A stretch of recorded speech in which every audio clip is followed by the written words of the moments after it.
Alam mo ba na hindi pera ang tunay na nagpapabago ng iyong buhay?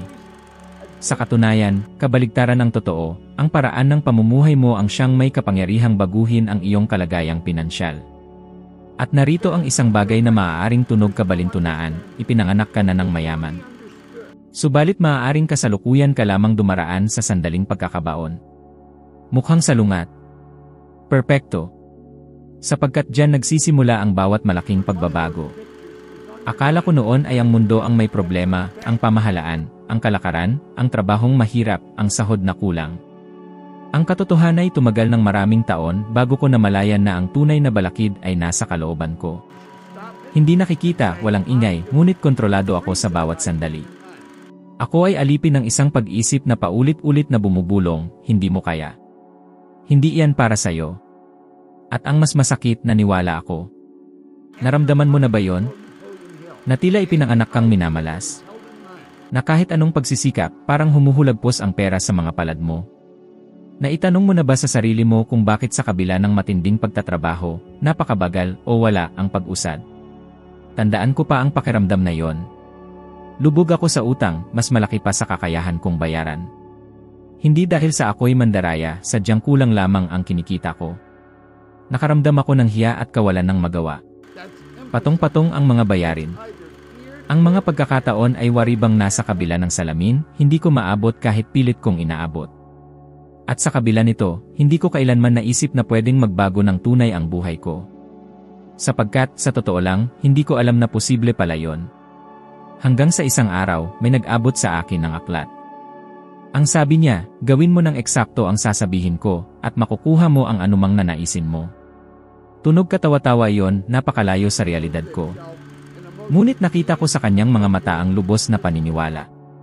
At marahil, sapat na yon para magningas ang munting pag-asa sa akin. Ang una niyang ipinagawa ay payak, pumili ng halagang nais mong kitain, isulat sa isang maliit na card, at basahin araw-araw. Alam mo ba kung ano ang isinulat ko? 25,000 piso ng Estados Unidos. Ngayon, tila maliit na yon. Ngunit noong panahong iyon, hindi ko man lang kilala ang sinumang may ganoong halaga.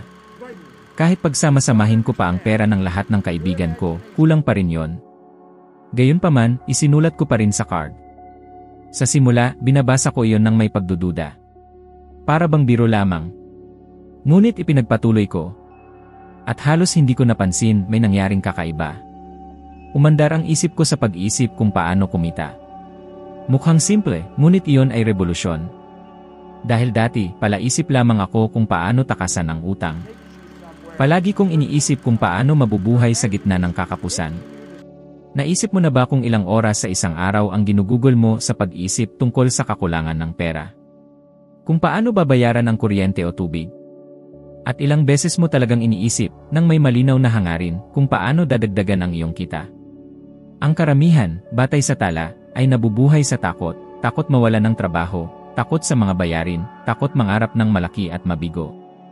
Ngunit tandaan, ang takot ay hindi nagbabayad ng upa. Ang takot ay lalo lamang lumilikha ng mas maraming takot. Nang nagsimula akong mag-isip ng bago tungkol sa pera, nagsulputan ang mga pagkakataon. May nagsabi na maganda raw ang kita sa paglilinis ng sahig. Hindi ako nagmadamot ng dangal. Tinanggap ko. Nagsimula ako sa kinita na 15 piso ng Estados Unidos kada buwan sa isang kontrata. Hindi nagtagal, nakuha ko ang isa pang may halagang 65 piso. Maya-maya, kumikita na ako ng 75 dagdag, samantalang ang sahod ko bilang bombero ay 400 lamang. Higit 20 bahagdan ang itinaas ng kita ko dahil lang nagbago ang focus ko. Ngunit hindi doon nagtapos. Dahil sa pagbabagong iyon ng pag-isip, may mga pintong nagbukas. Sa loob lamang ng halos 12 buwan, kumikita na ako ng 12,500 piso ng Estados Unidos kada buwan, humigit kumulang 170,000 piso sa loob ng isang taon. Ako, na halos hindi nagtapos ng high school, walang diploma sa kolehiyo, na lumaking naniniwalang ang pera ay para sa iba, ngayon namumuhay ng parang imposibleng mangyari noon. At nagsimula lamang iyon sa isang maliit na card sa bulsa.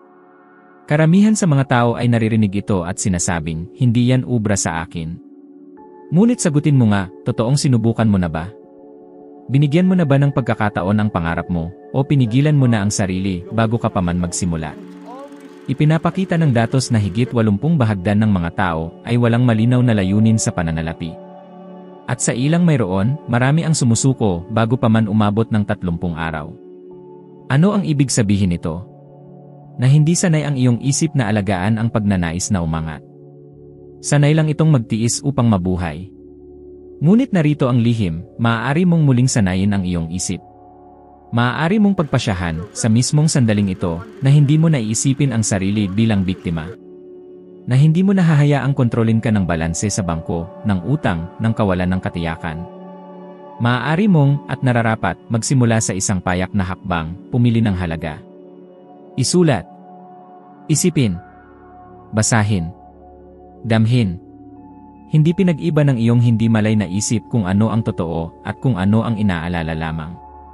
Tumutugon lamang ito sa inuulit mo ng may damdamin. Kaya kailangan mong ulit-ulitin. Hindi mahalaga kung sa simula ay tila kalokohan.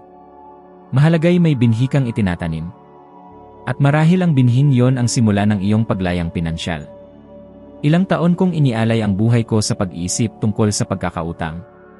Nagigising akong iniisip ang paskil ng utang ko. Naglalakad sa kalsada na ang nasa isip ko'y ang mga bayaring malapit ng sumapit. Ako'y natutulog gabi-gabi na po ng pag-aalala tungkol sa mga bayarin na hindi ko kayang bayaran kinabukasan. Ang pinakamalungkot sa lahat ay hindi ko namamalayan na unti-unti akong naging isang taong nakatuon lamang sa kung ano ang kulang sa buhay ko. Hindi ako nag-iisip tungkol sa kung paano kumita. Hindi ko iniisip ang tungkol sa pagbuo o paglikha ng bago. Ang tanging pumapasok sa isip ko ay kung paano malutas ang sunod-sunod na problema. At baka ikaw man ay nasa parehong sitwasyon ngayon. Akala mo'y iniisip mo ang tungkol sa pera. Ngunit ang totoo'y iniisip mo ang kakulangan nito. Pinapakain mo ang takot. Nahuhuli ka sa isang pag-vibrate na humihila lamang ng higit pang kahirapan. At ang pinakadelikado, hindi mo man lang ito namamalayan. Ilang beses mo na bang nasabi ang mga pangungusap na ito, ang pera ay hindi tumutubo sa puno. Sa ganitong sahod, wala kang mararating. Kapag may natira, saka ko naipon. Mapansin mong lahat ng mga linyang ito ay nagmumula sa pananaw na ang yaman ay mailap, mahirap abutin, at napakalayo. Sandali mong ihinto ang lahat at tanungin ang sarili, ilang beses ka na bang nag-isip ng malikhain kung paano pa mapapalago ang iyong kinikita? Ilang beses mong ginamit ang iyong isipan upang managinip ng malinaw tungkol sa kasaganaan, pag-unlad at pamumuhay ng may kaluwagan? Karamihan sa tao ay hindi kailanman gumagawa niyan. Sila'y basta lang nabubuhay. Nang binago ko ang aking focus, saka lamang nagsimulang magbago ang lahat. At narito ang pinakamahalagang aral, hindi dumating ang pera dahil binago ko ang trabaho, dumating ito nang binago ko ang direksyon ng aking atensyon. Habang abala ako sa pag-iisip sa utang, lalo lamang akong nababaon sa utang. Ngunit nang nagsimula akong mag-isip kung paano kumita, kung saan may tunay na oportunidad, kung anong solusyon ang maaari kong ibigay, nagsimula akong makakita ng mga bagong landas sa aking paligid. Naalala ko pa minsang naglalakad ako sa kalye nang may narinig akong nagsabing may magandang bayad sa paglilinis ng mga sahig ng mga gusaling pangnegosyo. Hindi ko yon kailanman sineryoso noon. Ngunit sa pagkakataong iyon, hindi ko na ito binaliwala. Hindi ko inisip na hindi ito para sa akin o masyadong maliit ang kikitain. Ang inisip ko'y, ito ay isang hakbang. Nagsimula ako sa isang simpleng kontrata, $15 bawat buwan para linisin ang isang opisina. Sumunod ay may dumating pang iba, 65 dito, 75 doon. Sa loob lamang ng ilang linggo, mas malaki na ang kinikita ko kumpara sa dati kong regular na trabaho. Bakit?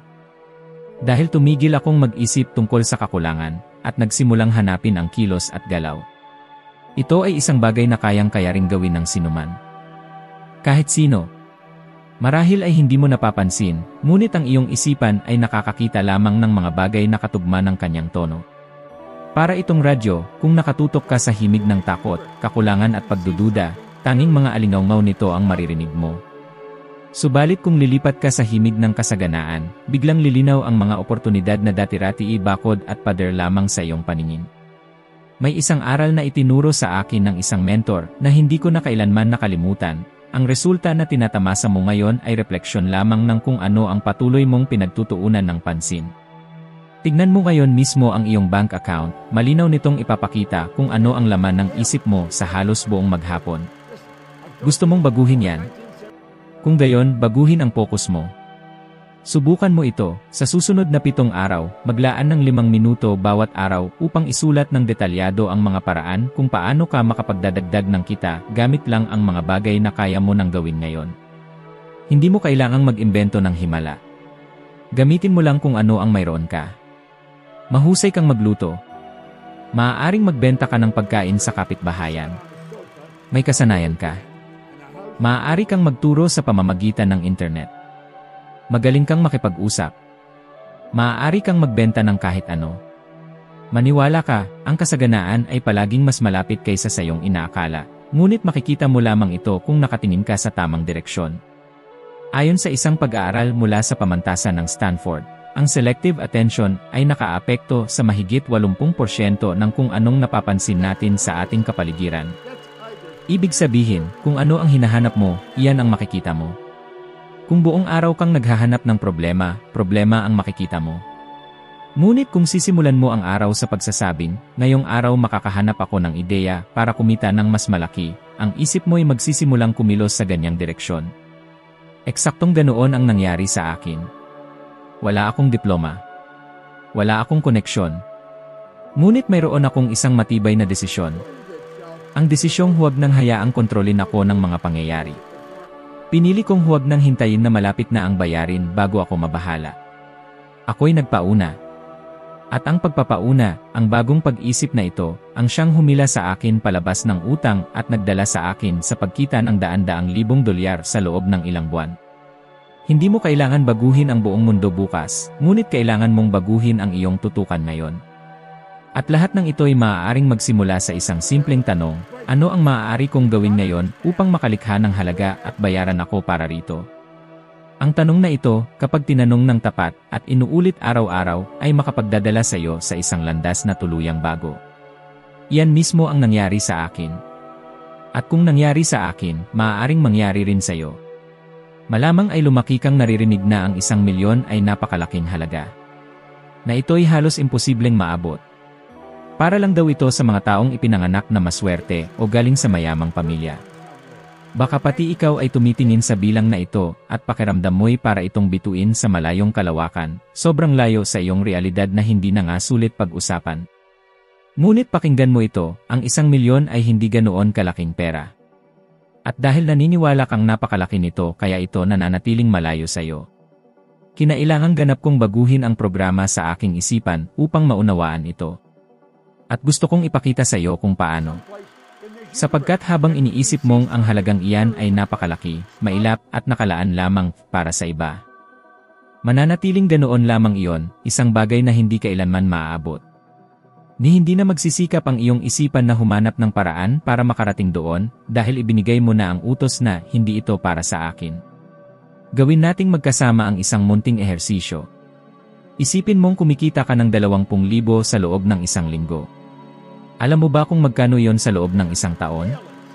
1 milyon. Ngayon, paano kung kumita ka ng 40,000 bawat linggo, ngunit sa loob lamang ng 25 linggo? Aabot din yon sa 1 milyon. 60,000 kada linggo sa loob ng 16 na linggo at kaunti pa isa na namang milyon. Napapansin mo ba ang nangyayari rito? Ipinapakita sa iyo ng matematika na hindi ito imposibleng bilang. Hindi pera ang kulang. Ang kulang ay ang makita mo ang pera bilang isang bagay na karaniwan. At eksaktong iyan ang sinimulan kong gawin. Ako ay nasa isang paglipad na tumagal ng 25 oras mula Toronto papunta sa Kuala Lumpur. Kinuha ko ang aking munting notebook, panulat at isang kalkuladora. At halos buong biyahe, nandoon lamang ako, naglalaro sa mga numero. Sinusuri, hinahati ang halaga sa mga bahagi. 20,000 kada linggo, 10,000 kada linggo, maramihang pinanggagalingan ng kita. Hindi lang ako basta nagkukwenta. Binabago ko ang aking pananaw. Sapagkat narito ang katotohanan, kailangan ng iyong isipan ng paulit-ulit na pagdinig upang tanggapin ang isang bagong ideya. Hindi sapat na marinig lamang minsan. Kailangan mong ipasuko sa isip ang ideyang iyon hanggang maging totoong bahagi ng realidad. At ang tanging paraan upang mangyari iyon ay dalhin mo ang bilang na iyon ng malapit sa iyo, pagmasdan araw-araw, hatiin, paramihin, isipin kung paano mo maaabot, hanggang sa tumigil ang iyong walang malay na pag-iisip sa pagtutol at magsimulang makipagtulungan. Nang mangyari iyon sa akin, nagsimula akong mag-isip ng kakaiba. Huminto ako sa pagtingin sa 1,000,000 bilang isang bagay na malayo. Sinimulan ko itong tratuhin bilang isang bagay na karaniwan. At dito ako nagsimulang mag-isip katulad ng mga taong kumikita ng ganoong halaga. Isang bagay na aking napagtanto agad ay ito, walang taong kumikita ng milyon na umaasa lamang sa iisang pinagkukunan ng kita. Wala ni isang seryosong milyonaryo ang nagsusugal ng buo sa iisang batis lamang. Sila ay nagkakalat. Nag-iisip ukol sa mga ari-arian. Lumilikha ng mga daluyan. Nagbebenta ng kaalaman. Naglalaan ng oras sa mga ideyang maaaring dumoble. At iyan ang nasa isip ko nang tawagan ko ang isang kaibigan, si Mark Victor Hansen, marahil kilala mo siya dahil sa aklat na Chicken Soup for the Soul. Tinawagan ko siya pagkapakungapak ko sa paliparan. Ganito ako kasabik sa ideya na halos hindi ko siya pinatulog. Sinabi ko, Mark, gumawa tayo ng isang seminaryo. Tawagin nating forum ng $1,000,000. Turuan natin ang mga tao kung paano kumita ng 1,000,000 sa pamamagitan ng paglikha ng maraming pinanggagalingan ng kita. Kasing sabik ko rin siya. Bumuo kami ng isang makapangyarihang grupo, Jack Canfield, Bernie Dorman, Lee Paulos at itinayo namin ang 1 linggong pangyayari sa pinakamahuhusay na hotel ng Ritz-Carlton na maihahambing mo. Doon ipinanganak ang mga ideyang nagdulot ng milyon. Mga negosyong literal na nagbago ng buhay. Maging ang Chicken Soup for the Soul mismo ay isinilang sa kapaligirang iyan. Nakabenta yon ng di mabilang na kopya pagkatapos noon. At lahat ng ito ay nagsimula dahil sa isang bagay. Tumigil kami sa pagtingin sa 1,000,000 bilang isang bagay na napakalaki. Kailangan mo rin itong gawin. Dahil habang patuloy mong tinitingnan ang bilang na iyan bilang isang higante, patuloy kang kikilos na parang mumunting tao. At ang katotohanan ay ito, hindi ka maliit. Tinuruan ka lamang na mag-isip ng maliit. Hinahamon kita ngayon na kunin ang isang kalkuladora. Gawin ang pagkukwenta. Ilang produkto na nagkakahalaga ng ₱100 ang kailangan mong maibenta upang makarating sa 1,000,000? 10,000. 100 produkto na nagkakahalaga ng ₱10,000. 1,000 serbisyo na nagkakahalaga ng ₱1,000. Unti-unting bumubukas ang iyong isipan kapag pinahihintulutan mong makita. At doon ito nagsisimulang magtrabaho para sa iyo. Ang teknikang ito ng aktibong pagbibisikleta ng imahinasyon, dagdagan pa ng pag-uulit sa mga bilang, ay parang mahika. Ngunit hindi ito mahika sa mistikal na kahulugan. Ito ay mahika ng utak. Ipinakikita ng mga pag-aaral sa neurosiyensya na ang utak ay nagsisimulang magpatibay ng mga ugnayang pang-synaptic batay sa palagiang pagtuon mo sa isang bagay. Ibig sabihin, kung paglalaruan mo ang mga bilang araw-araw, magsisimulang magbuo ang iyong isipan ng mga tunay na daan upang maisakatuparan ang mga ito. Ngayon, sandali lamang maaari mong iniisip, ngunit Bob, parang sobra yata itong kaganda upang maging totoo. Ngunit sagutin mo ako ng tapat, ilang ulit mo na bang sinikap ng tunay? Ilang ulit kang nagtakdang mag-imahina at kumilos ng disiplinado patungo sa isang tiyak na bilang? Karamihan sa mga tao ay hindi kailanman ginagawa ito. Ngunit alam mo ba kung ano ang mas kapansin-pansin pa? Yaong ilang gumagawa ay nagtatagumpay. Tigilan mong isipin na ang 1,000, 10,000, 100,000 ay malalaki. Malalaki lamang sila dahil tinititigan mong pataas. Ngunit kapag binago mo ang anggulo, umakyat ng isang baitang at tumingin mula sa itaas, mauunawaan mo, walang halagang masyadong malaki para sa isang isip na tama ang pagkakadirekta. Ito ang susi. Gawin mong lumitaw na maliit ang mga bilang. At ang pera ay magsisimulang magmukhang posible. At kapag ang isang bagay ay mukhang posible, kikilos ka. At kapag kumilos ka, ikaw ay magbabago. At kapag nagbago ka, hinding-hindi ka nababalik sa dati mong pagkatao. Ang napakalaking pagbabagong naganap sa aking buhay ay dumating nang matuklasan ko na ang problema ay hindi ang aking talino, ang aking pinag-aralan o ang lugar kong pinagmulan. Ang totoong problema ay ang hindi nakikitang programang tumatakbo sa loob ko mula pa noong ako ay bata pa. At ang parehong programa, ang tahimik na kondisyong ito, ang siyang kumokontrol sa buhay ng bilyon-bilyong tao sa kasalukuyan, kabilang na, malamang, ang sayo. Karamihan sa mga tao ay namumuhay sa isang buhay na hindi nila sinadyang piliin ng may buong kamalayan. Inuulit nila ang mga gawi at paniniwalang minana, mga limitadong pananaw tungkol sa pera, tagumpay, relasyon, at layunin sa buhay. Lahat ng ito ay naitanim sa kanila bago pa man nila nagawang pumili ng malaya. Naranasan mo na ba ang pakiramdam na kahit pilit kang nagsusumikap, nagbabago, nagbabasa ng mga libro, nanonood ng mga video, nananatili ka pa rin sa isang lugar? Nangyayari ito dahil ang iyong malay na isip ay hindi ang siyang kumokontrol sa iyong mga resulta. Maaari mong malaman ang lahat, maaaring nabasa mo na ang lahat ng mga aklat tungkol sa kasaganaan, nakatapos ng mga kurso sa pananalapi, sumubaybay sa mga nangungunang eksperto, ngunit pakiramdam mo ay nakulong ka pa rin. Kasi ang nasa likod ng manibela ng iyong buhay ay hindi ang iyong nalalaman, kundi ang iyong mga di-malay na paniniwala. At ang mga paniniwalang ito ay hindi mo tunay na sarili. Naipakabit ito sa iyo. Mula pagkabata, hinubog ang iyong malalim na isip.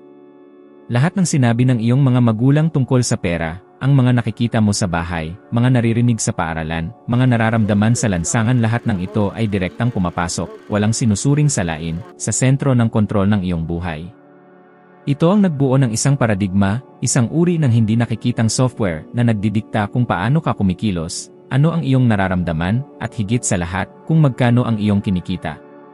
Narinig mo na ba ang mga pahayag tulad ng ang pera ay hindi nagdadala ng kaligayahan, o mas mabuting mahirap ngunit tapat?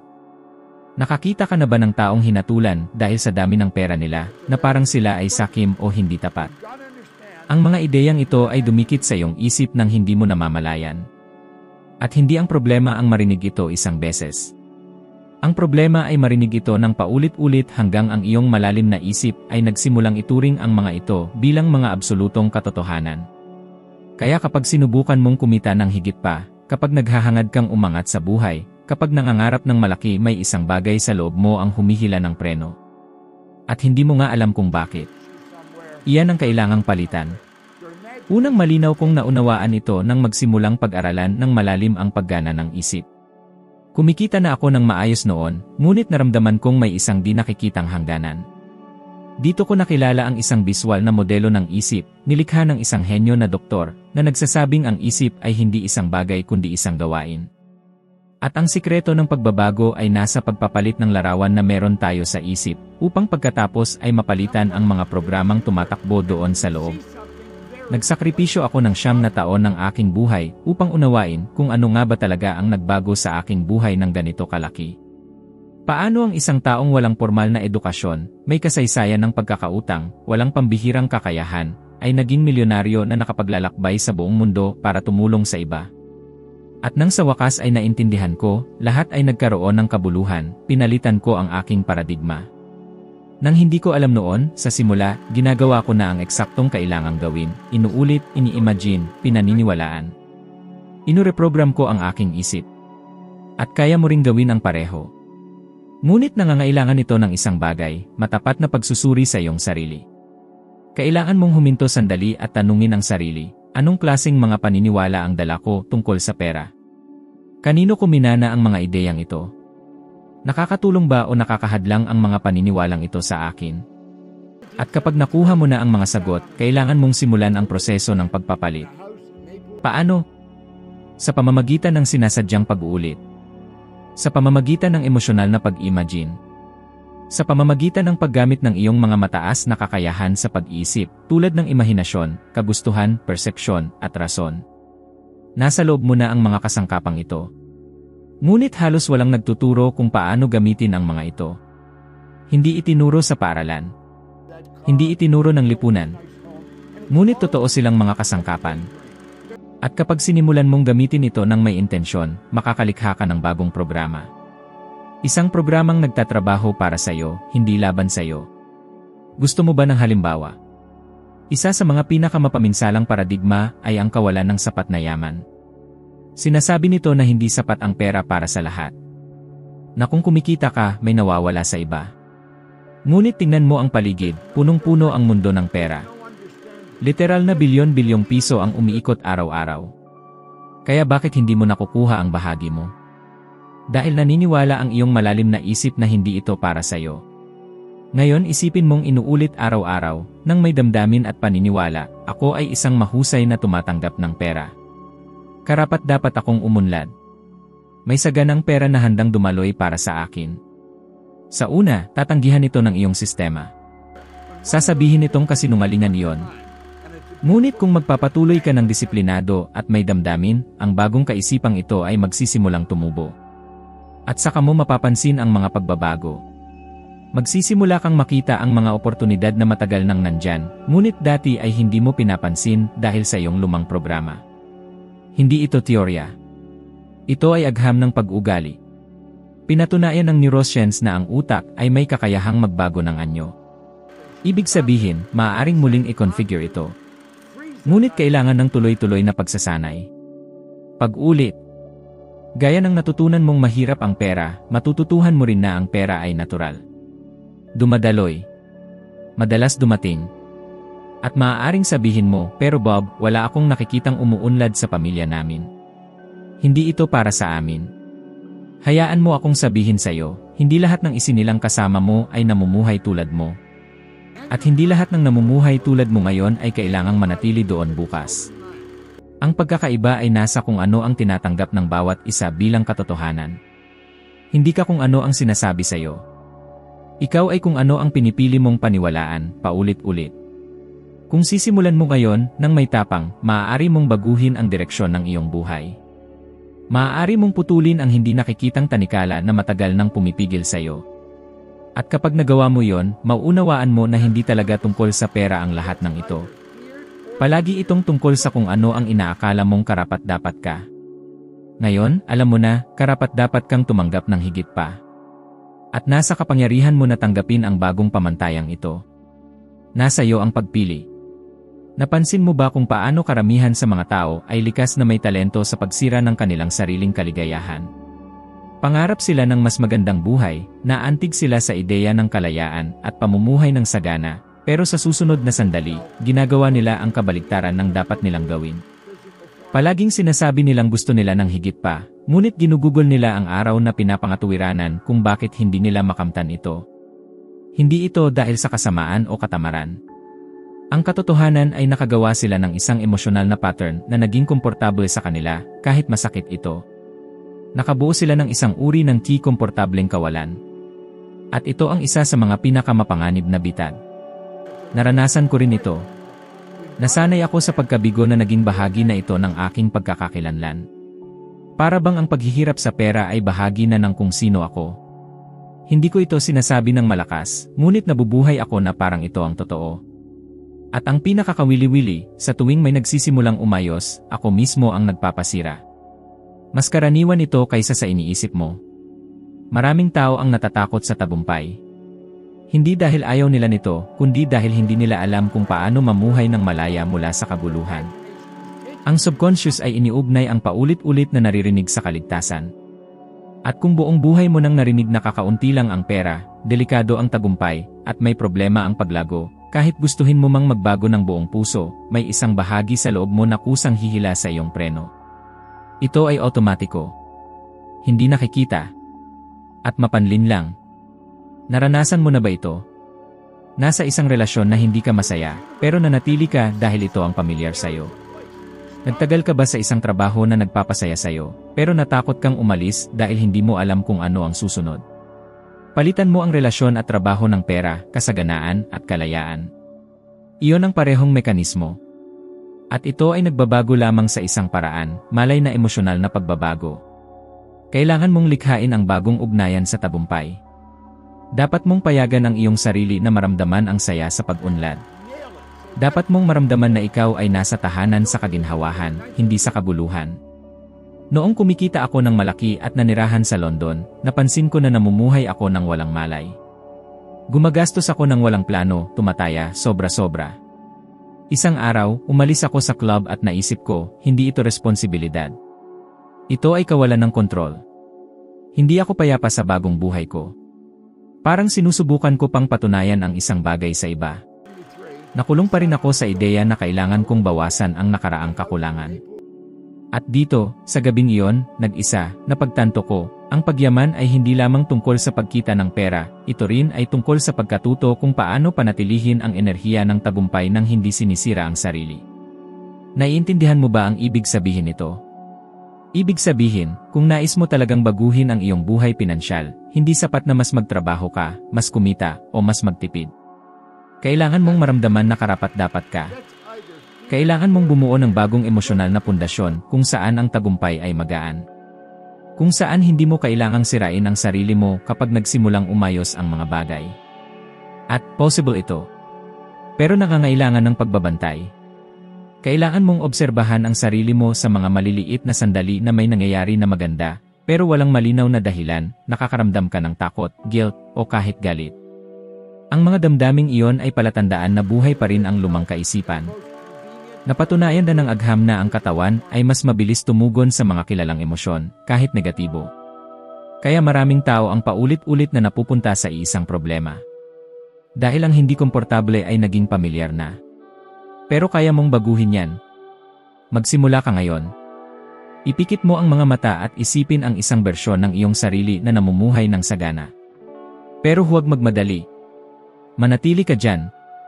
Tingnan mo kung paano ka kumilos, paano ka magsalita, at paano ang iyong nararamdaman. At tanungin mo ang sarili mo, kaya ko bang panatilihin ang pagkataong ito nang walang takot?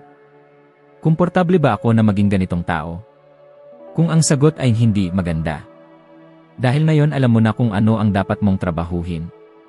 At sa bawat araw na hinaharap mo ang bagong imaheng ito, sa bawat sandali na nadarama mo ang pasasalamat sa maliliit na tagumpay, sa bawat pagkakataon na pinipili mong magtiwala kaysa magduda, nire-reprogram mo ang iyong emosyonal na sistema. Pinipira-piraso mo ang lumang pattern. Sinasabi mo sa iyong panloob na sistema, kaya kong maging masagana. At payapa ako dito. At kapag naging natural ang damdaming iyon, hindi lang dumarating ang pera, nanatili ito. Dahil ngayon, nahanap nito ang tahanan. Ang pinakamahalagang punto sa lahat ng ating pinag-usapan ay simple, ngunit makapangyarihan, hindi ang pera ang nagbabago ng buhay mo, kundi ang iyong isipan. Kapag binago mo ang paraan ng pagtingin mo sa sarili, ang nararamdaman mo, at ang reaksyon mo sa tagumpay, pagkabigo, at kasaganaan, nagsisimulang mag-ayos ang mundo sa paligid mo. Hindi ito pagkakataon lang. Ito ay resulta. At ngayon na naintindihan mo ito, handa ka nang umakyat sa susunod na hakbang ng iyong pag-unlad. Ang susunod na video na makikita mo sa screen ay magpapalawak pa ng bagong kamalayan na ito at gagabay sa iyo upang maging 1% ng mas mahusay kaysa sa ngayon. Salamat sa pagsama mo sa akin hanggang dito. Kita-kits sa susunod na video.